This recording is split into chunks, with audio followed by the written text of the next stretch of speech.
I am just so excited to work on new things and fulfill new dreams with GMA. Kanina nga nung papunta ako rito, parang pakiramdam ko birthday ko eh. Parang wow, what a celebration. And I'm happy because ganito rin yung kanilang pag-interpret kung gaano kahalaga itong araw na to sa akin. Kasi para sa akin, I am celebrating this moment. Dahil para sa akin, mahalaga talaga yung pagiging kapuso ko sa buhay ko. So, may ganito man o wala, para sa akin, ganito siya sa aking utak. Ganito siya sa aking pakiramdam. Dahil, ano siya eh, ito yung mga elementong mahalaga sa akin at this point in my life.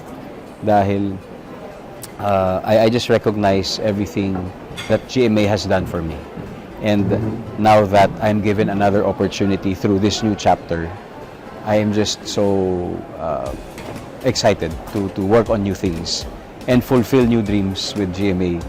Diba? Not just, of course, for the audience, but also for my family. So, very grateful. Sabi ko nga, magiging core memory itong event na ito. Para sa akin, ang biggest accomplishment siguro ay yung relationships that I have built. Kasi para sa akin, yun ang pinakamahalaga. Dahil minsan yung mga, yung talent, lilipas yan. Minsan magaling ka dito, minsan hindi. Yung mga programa, minsan okay, minsan hindi. Panalo, talo. Pero yung mga relationships. I think para sa akin, accomplishment para sa akin yun. Nananatili itong relationship sa akin. Pangalawa ay, syempre yung kailangan the constant strive for you to always improve yourself. So, kasi alam mo naman na every time may bago kang haharapin na mas mahirap.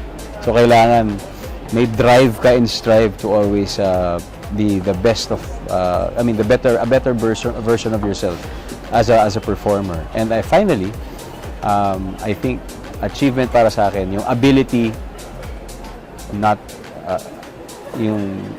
ability to not quit, especially when times are hard.